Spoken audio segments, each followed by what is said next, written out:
ஓம் நமோ பகவதே ஸ்ரீரமணாய. நேற்றைய உரையில் விலங்குகளிடமும் மிகவும் பாசம் காட்டிய ரமண மகரிஷி நிகழ்வுகளை எல்லாம் பார்த்தோம். ஒரு முடமான குரங்கு எவ்வாறு அவர் தோல் மேல் ஏறி அவரை கட்டிக்கொண்டு விளையாடிய நிகழ்வுகளை எல்லாம் நாம் பார்த்தோம். குரங்குகள் மட்டுமல்ல, சில நாய்களும் ஆசிரமத்தை சுற்றியே வந்தன. அவை ஏனைய விலங்குகள் போல் இல்லாமல் வித்தியாசமாக நடந்து கொண்டன. முற்பிறவியில் மனிதராக இருந்து அப்போது தீர்க்க முடியாத கடனை இந்த விலங்கு பிறவி எடுத்து தீர்க்கும் விதம் போல செயல்பட்டன. எல்லா நாய்களையும் போல ஊளையிடுதலோ, உரத்த குறைப்போ, வாலாட்டும் நெய்ச்சியமோ, திருடி தின்கின்ற எண்ணமோ இல்லாமல் நற்குணங்களுடன் வளம் வந்தன. ஸ்ரீ ரமணனிடம் அளப்பரிய பிரியத்தை காட்டின. அவருடைய விழி அசைவுக்கும் விரல் அசைவுக்கும் பேச்சுக்கும் உடனே கட்டுப்பட்டது. விலங்குகளுக்கு உண்டான அசுத்தப்படுத்தும் அற்பமான குணம் அவற்றிடம் அறவே இல்லை. அந்த நாய்களில் சின்ன கருப்பன் எனும் நாயை பற்றி பகவான் உயர்வாக கூறுவது வழக்கம்.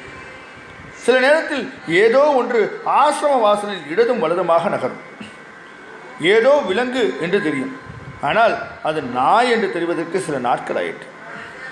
புதருக்கு நடுவிலிருந்து தலையை நீட்டி ஆசிரமத்தையே சின்ன கருப்பன் பார்த்தபடி இருப்பான். யாரேனும் உணவு வைத்தால் அவர்கள் போகும் வரை காத்திருந்து போன பிறகு அருகில் போய் உண்பான். எவரேனும் வந்துவிட்டால் உணவை அப்படியே விட்டுவிட்டு போய்வான். ஆசிரமத்தில் அருகில் இருக்க வேண்டும், ஆனால் ஆசிரமத்தில் உள்ளவர்களுடன் எந்த சங்காத்தமும் இருக்கக்கூடாது என்பது போல் ஒட்டியும் ஒட்டாமலும் இருந்தான். இந்த செய்கையே வினோதமாக இருந்தது. ஒருமுறை ஸ்ரீ ரமணர் தனியே நடந்து கொண்டிருக்க சட்டென்று சின்ன கருப்பன் வழிமறித்து கால்களை தூக்கி அவர் மடியில் வைத்து கொஞ்சி வாலாட்டி சுற்றி வந்தார். பகவானை தனிமையில் சந்தித்த போது தன் உள்ளத்து அன்பையெல்லாம் கொட்டியது போல அது இருந்தது. அதன் பிறகு ஆசிரம அன்பர்களுடன் வலம் வந்தான். பிரியமாக பழகினான். ஆச்சாரமான பிராமணர் ஒருவர் ஜபம் செய்த போது நாய் அருகில் விடுவதை விரும்பாமல் உரத்த குரலில் அதட்டி விளக்கினார். ஆனாலும் அவருக்கு அருகே சுற்றி சுற்றி வர வேறொரு அன்பர் சிறு கட்டையால் நாயை சுள்ளென்று அடிக்க நாய் ஊளையிட்டு கொண்டு ஓடியது.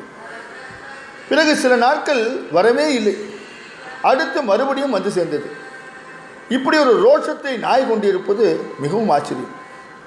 அங்கே உள்ள நாய்கள் மிகவும் ரோஷமானவை.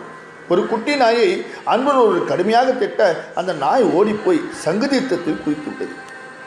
சிறிது நேரத்திற்கு பிறகு அதன் உடல்தான் மேலே வந்தது. இதேபோல குரங்கு ஒன்றும் தன் உயிரை மாய்த்து கொண்டு சம்பவம் நடந்தது. சின்ன கருப்பனை தவிர சிகப்பன், கமலா போன்ற நாய்களும் ஆசிரமத்தை சுற்றி வந்தன. கமலா, இவருக்கு கிரிவல பாதையை சுற்றி காட்டு என்று பகவான் கட்டளையிட கமலா அந்த நண்பரை அழைத்து கொண்டு கிரிவல பாதை வழியே போகும். பகவான் ஸ்ரீ ரமணருக்கு தொண்டு செய்யும் விதமாகவே அந்த விலங்குகள் எல்லாம் இருந்தன. வீட்டு விலங்குகள் மட்டுமில்லாமல் காட்டு விலங்குகளும் பகவான் கடைக்கன் பார்வைக்கு ஏங்கின. மலைக்கு அருகே 2 சிறுத்தைகள் ஒன்றோடு ஒன்று சீறி சினந்து விளையாடி கொண்டிருந்தது.